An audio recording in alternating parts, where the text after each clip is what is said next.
Hi, folks. This is Abel James, and thanks so much for joining us on the award-winning Fat Burning Man Show, where we talk about real food and real results. Today's episode of the show is with my good friend, Ramdas, and he's the co-creator of the 5-Minute Journal, which has been getting a lot of buzz lately from Tim Ferriss and a few other people, especially in the blogging community, really starting to catch on. And he just released an awesome 5-Minute Journal app. This show is really cool because we talk a lot about mindset and the little changes you can make in your life that add up to a huge result over the long term.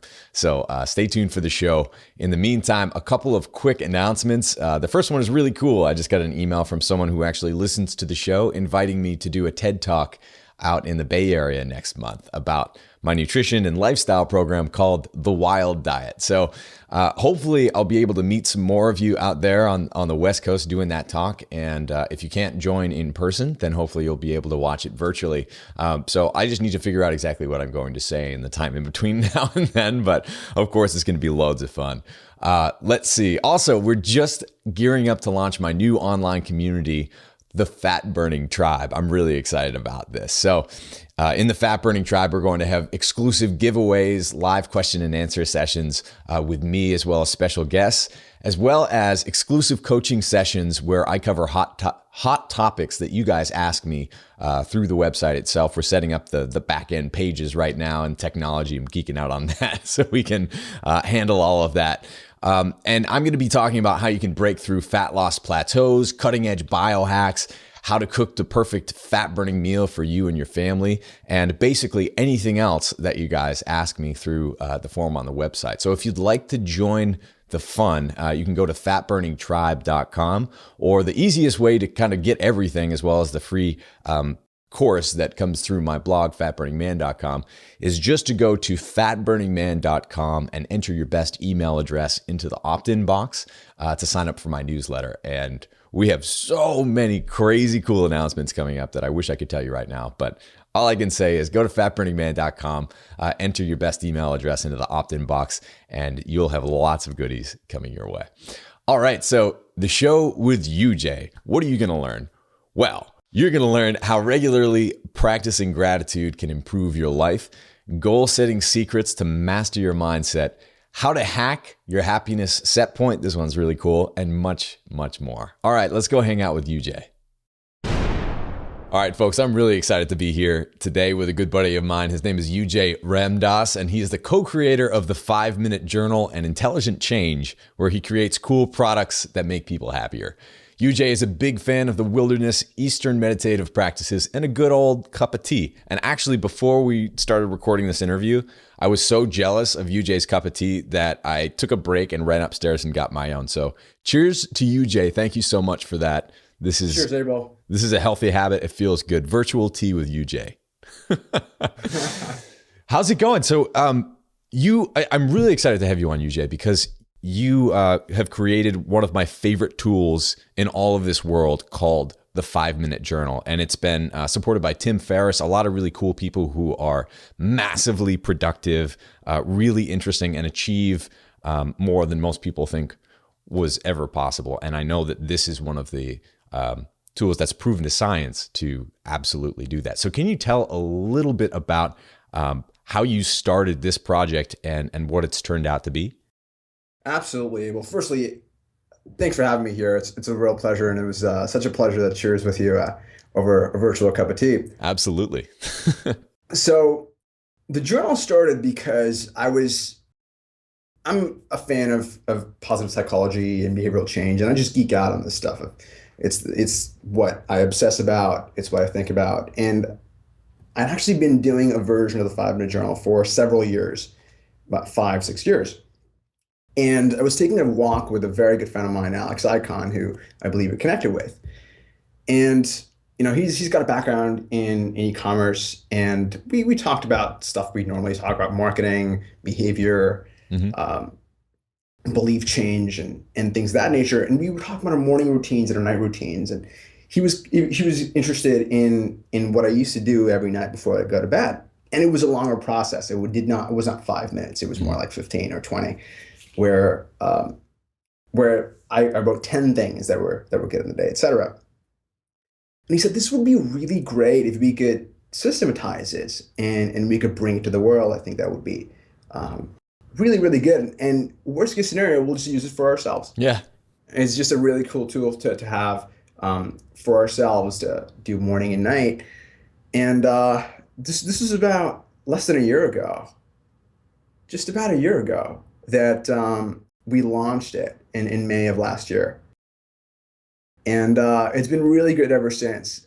We looked at all of this research and the science and looked at how do we condense everything we know in 20 years of positive psychology and bring it to people in a way that's easy to apply, easy to use, and easy to implement into a habit. Because at the end of the day, the habit is what really matters. The habit that sticks, that is easy to use, which is why it's called a 5-minute journal. It takes 5 minutes. It takes away your excuses. Yeah. It takes away your excuse of time. Oh, it's going to take much time. It's going to take much effort. It's not going to be rewarding. And so the challenge is, if you do this for 5 days and don't find yourself significantly happier, you can just give it back. Yeah. You can give it back. It's so cool. I love its simplicity. So just for all of you out there who might not be familiar with what it is, it's basically a souped up gratitude journal. It's a done for you almost gratitude journal. So, I mean, you can do gratitude, and a lot of people do, just with a plain notebook or whatever. And what gratitude is basically just taking a moment every day to acknowledge what you're thankful for and be present. That's been scientifically proven over and over again to improve happiness, productivity. UJ, would you mind talking a little bit about the science behind this? Because, a lot of people are just like, oh, woo-woo, gratitude, whatever. Right. But this is legit. I mean, you can look at the numbers and see that people are actually improving their lives in massive ways by doing this practice. Absolutely.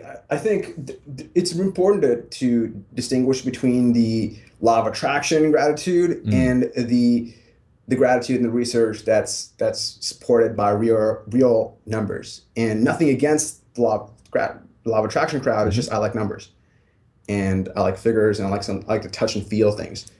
Yeah. And know they're real. And across the research, what's clear is gratitude is kind of like the gateway emotion, like marijuana is a gateway drug. Gratitude tends to be the gateway emotion that tends to be the opposite of depression. For example, if I ask you to feel joy right now, it's a stretch because it's difficult to figure out, well, what really gives me joy right now? It's too much of a stretch. But if I ask you, Abel, what's good right now? This tea is delicious. I'll tell you what. Exactly. It's it's easier to focus on that. And across research, there's a really good book called Thanks by Robert McCullough, and he talks about the improvement in just a few weeks of weekly gratitude journaling, and people in about 10 weeks, just every week, writing down the things they're grateful for. They increase their closeness of their bonds with their loved ones. They actually improve the time they exercise by 1.5 hours a week, which is pretty significant. That's pretty epic. Yeah, if you can exercise 1.5 hours more a week and you're exercising right, then that's the difference between being fat and being totally ripped. It really is. Absolutely. And increases pro-social motivation. So typically when people think of things they're thankful for, they think of people. And they start to empathize with people. They start to look out for people more. They start to do things for other people. And that's a significant indicator of happiness. How much you do for others, believe it or not, is a significant indicator of happiness, and also a significant indicator of how well you emote, how well you feel. And gratitude is the significant opposite of depression. Yeah. So people who are clinically, quote unquote, depressed or 50 times less, feel 50 times less gratitude numerically than people who aren't. Yeah. That's so pretty crazy. So cool. Yeah. And it's not just the journal itself, though. I really enjoyed it's not many pages, but the ones that you have at the front of that book are really powerful. Some of the best quotes, some of them I knew, others were new to me, but they're really, really interesting. Is there anything that you want to share about how how you put that together, but Yeah, well, it was so much fun. yeah. It was a lot of fun because this is what I enjoy doing anyway. Mm-hmm. I I really enjoy the pursuit of wisdom, and there's nothing cooler than going through, several hundred quotes Yeah. to pick the ones that you want to put. So what's your favorite? Do you have one off the top of your head? Oh wow. My favorite I know is that's tough. that's a tall order. Um, the one that I like that I think is in the journal that towards the end is kindness is more important than wisdom. Hmm. And the beginning of that is the understanding of wisdom, Yeah. right? Care is really important, and it's Mm-hmm. more important than anything that you might have here. This is more important than this. Yeah. And for those of you on audio, he's pointing to the heart instead of the head.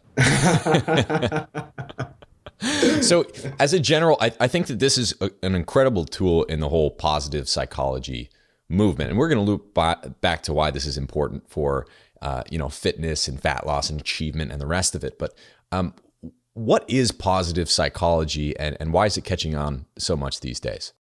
So positive psychology, as opposed to quote unquote negative psychology, Mm-hmm. is in the last 80 or so years of formal psychological academia, research, papers, etc. Now, this is some pretty crazy ratio. There's 80-to-1 ratio of studying negative emotions to Mm-hmm. positive. Wow. So for every 80 papers that focus on depression and what's wrong with people, Yeah. That's a there's lot of bummed one out paper. scientists. No kidding, right? Because you feel what you research. Whatever you're focused on, you're going to experience that emotionally. Mm-hmm. And that's going to make up your happiness or your unhappiness. Mm-hmm. For every one paper on positive emotions, there are 80 papers for studying negative emotions. So that one paper, that accumulation of one papers, is what is known as positive psychology. It's the study of positive emotions. It's a study of performance.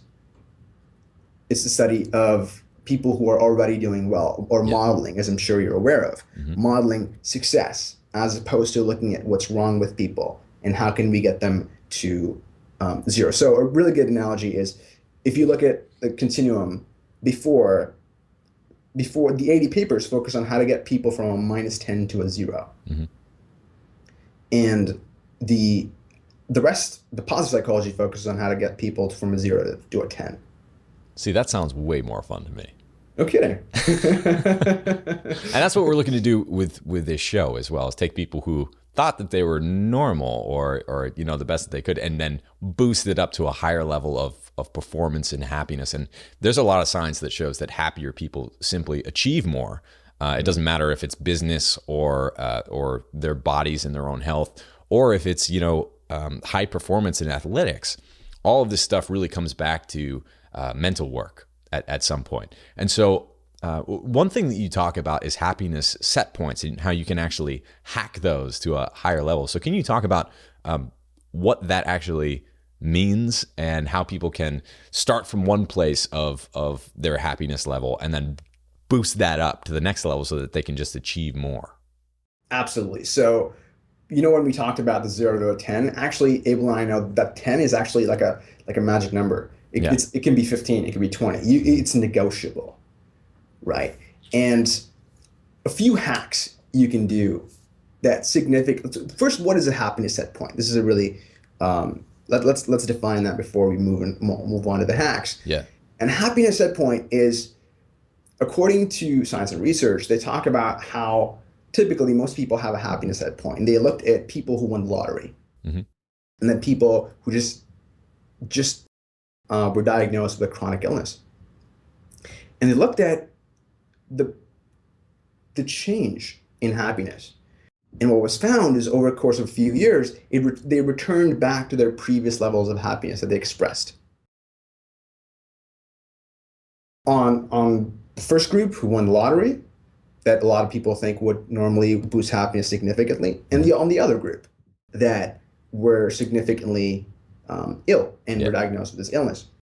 And so people typically in the research talk about 50% of your happiness is predetermined, 10% is genetic, and 40% you can control, right?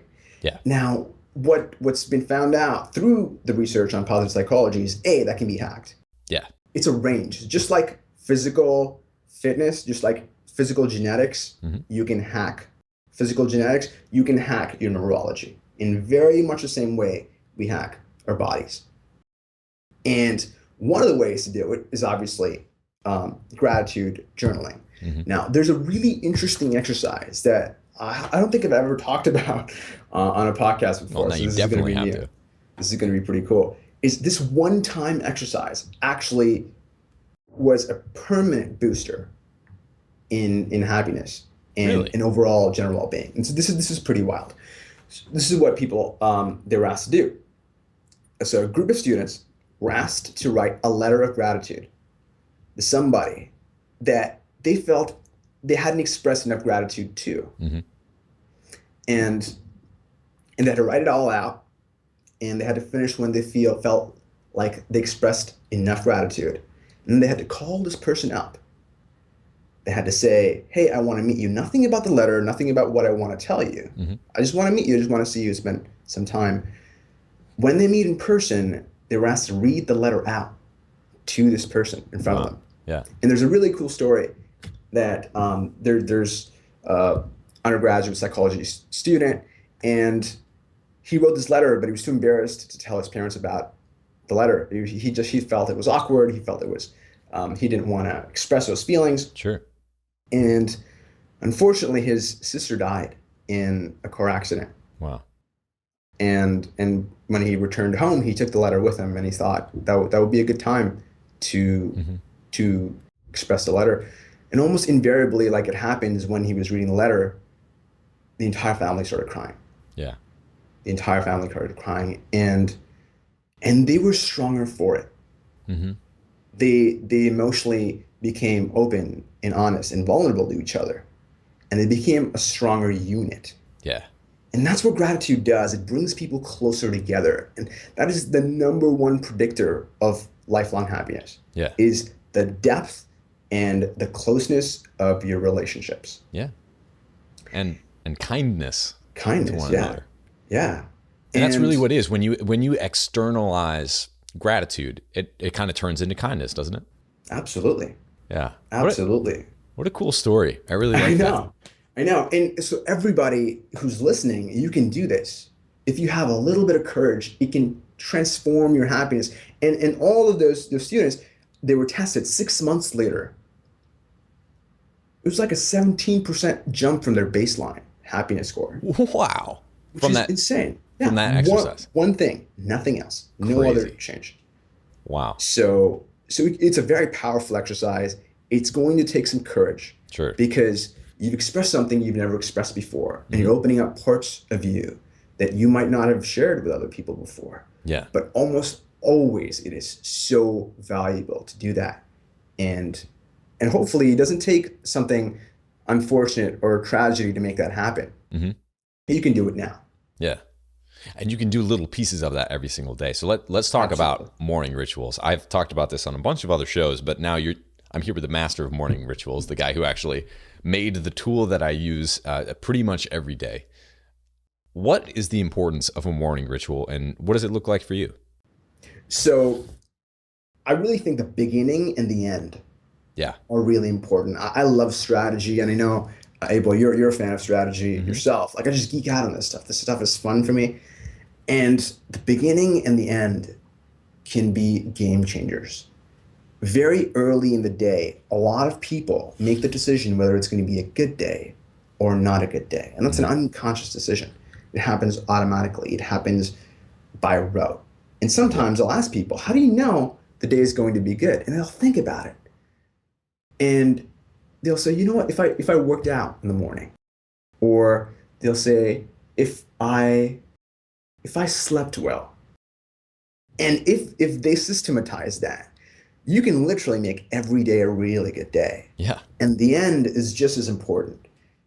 To tie up loose strings, to apologize where you had to apologize, to finish things that were incomplete so you can sleep well. There's good research to show if you sleep feeling good in your body, a sense of a buzzing, like happiness, you can sleep deeper and you sleep longer. Yeah. And you're gonna, wake up more refreshed. So for me, my morning routine, it changes in the winter and the summer. So in the summer, I like to take a walk. Yeah.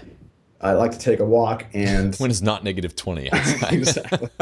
UJ's up in Canada. I feel his pain. I'm from New Hampshire. Exactly. I'm going to be away very soon.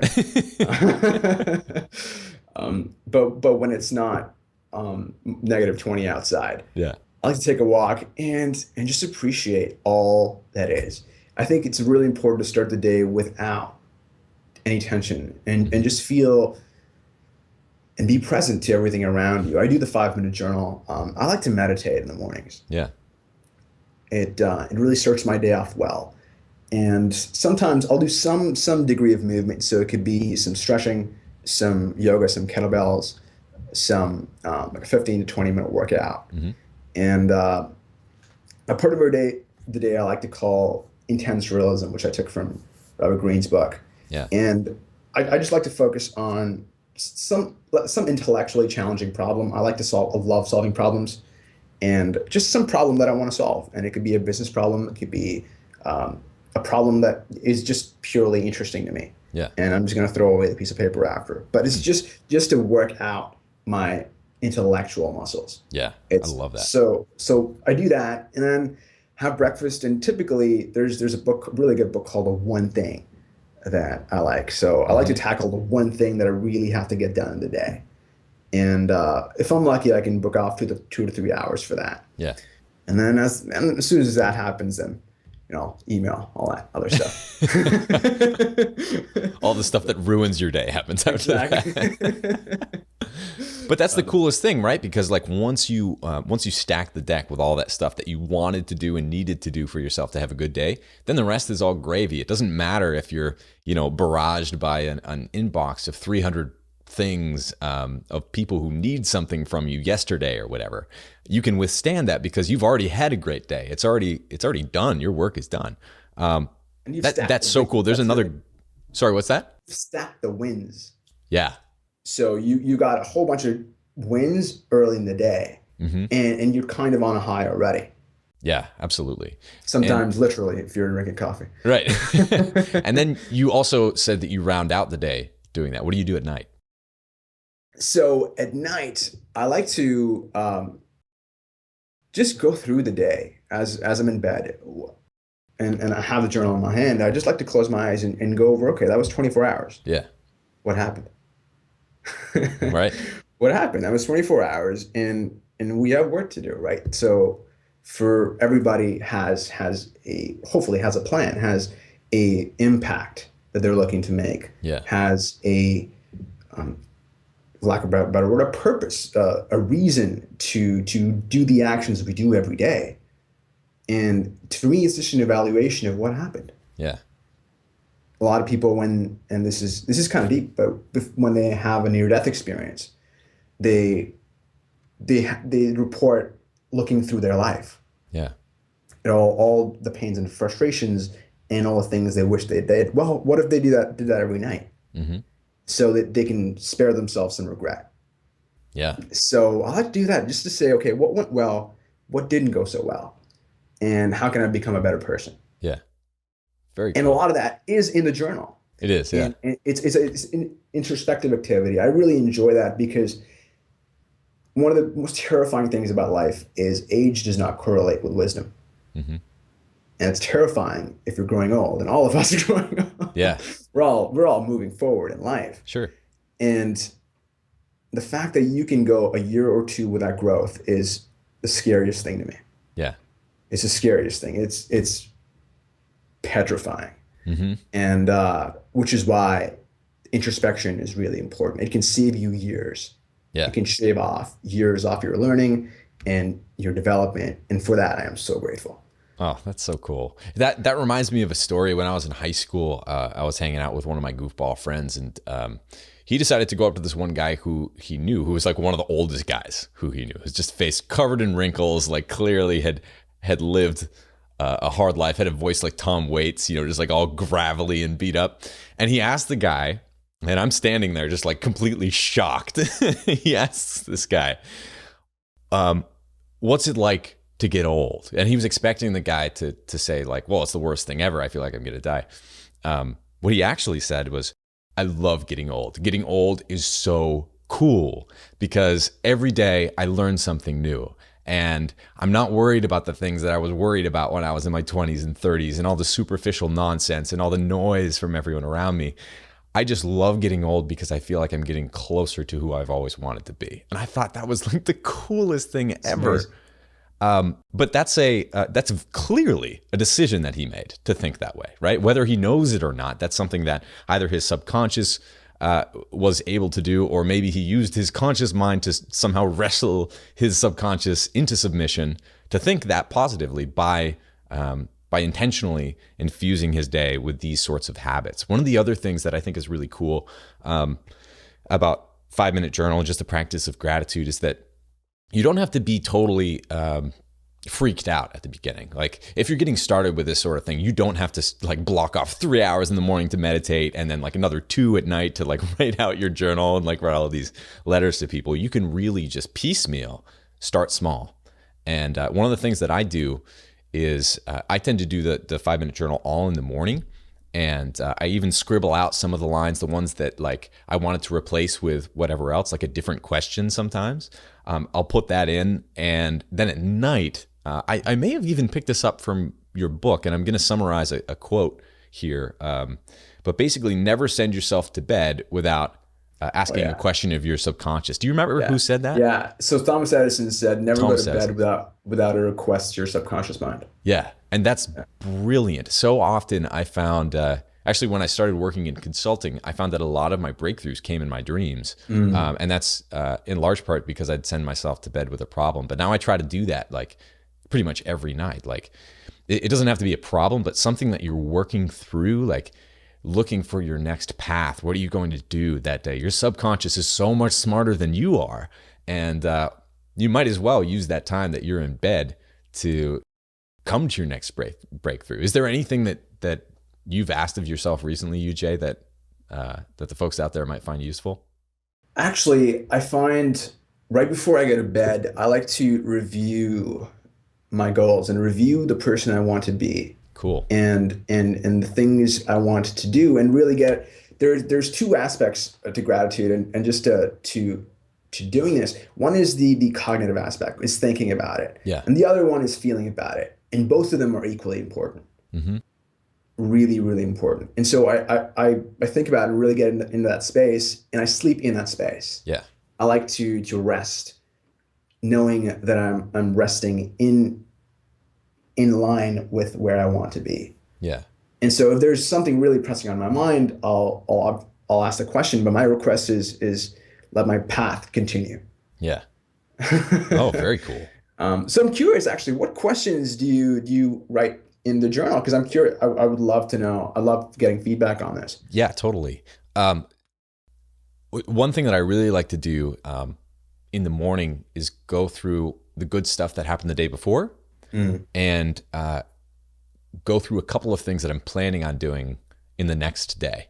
So I talk about what I'm grateful for today. So basically, the top of the 5-minute journal, I use exactly as it is, and then the bottom I turn it into that, like gratitude for yesterday and gratitude or something to look forward to, basically, for the next day or whatever. Very cool. And every once in a while, I'll switch it up. I've tried, like I'm constantly hacking as well and trying different things. I found that for whatever reason, if I did it at night and I went through the things that didn't go well that day, I found it just kind of like it would drag me down. And that might just be a personality thing. Everyone's different, or maybe I'm thinking about it in the wrong way or whatever, but I didn't want to mess with it because I know that if I send myself to bed with some sort of, thing that I want to work through that's not necessarily negative, but more like forward looking, then it works really well for me. So I think it's all that personal journey, right? Like everyone kind of has to find their own way of doing this that works for them in terms of like time of day. Maybe some people, just have that that feeling in the afternoon where they have to write something down or whatever. And every day at 3 o'clock, they set an alarm, and that's when it happens. But I would say, like, if anyone wants to get started with gratitude and upping their performance and productivity and most of all happiness, it's best to start very simply, very low commitment, get those easy wins in so that you can actually turn it into a habit, because it's the things that you do every day without really noticing it that make the biggest difference. And gratitude is absolutely huge. And the cool thing is, Abel, we recently just launched an app Yeah. for the 5-Minute Journal, because a lot of our audience was saying, hey, do you guys have an app for this? I would love to get the digital version of it, because sometimes people travel, they're not able to travel with the 5-Minute Journal, or there's a younger audience that's just hooked on a phone. Yeah. There's stats that show that about 60% or so of teenagers can't remember the last time they were 50 feet away from their phone. Wait, Right, so can you say that again? yeah, around 60% of teenagers can't remember the last time they're 50 feet away from their phone. That's it's insane. Crazy. Yeah. So let's make it work. Yeah. Right? Let's make it work. So that's awesome. And actually, we're up on time. But before we go, can you tell people a little bit about the app, where they can find it, as well as where they can find you and the awesome work that you're doing? Absolutely. So they can find all the work that I'm doing at 5minutejournal.com. That's where you'll find the links for the app. That's where you'll find the links for the journal. We have a blog, and so they can connect with me by just going to my website, ujramdas.com. They can send me an email from there, and I have a podcast too. You're welcome to subscribe if you like. And it was so great to be here, Abel. Awesome. Thank you so much for coming on, UJ. This is a lot of fun. And for all of you out there, UJ, this is just the tip of the iceberg. This guy is just an absolute productivity monster and has massive wisdom. One of the coolest things that you do is really blend Eastern and Western practices to help people up their performance. So I really encourage you guys to check out the 5-Minute Journal especially, but also the rest of the work that you're doing, UJ. It's really cool stuff. So thank you so much for coming on. Gratitude to you, UJ, and we'll have to have you on again soon, man. My pleasure, Abel. It'd be awesome to be on here again. Awesome.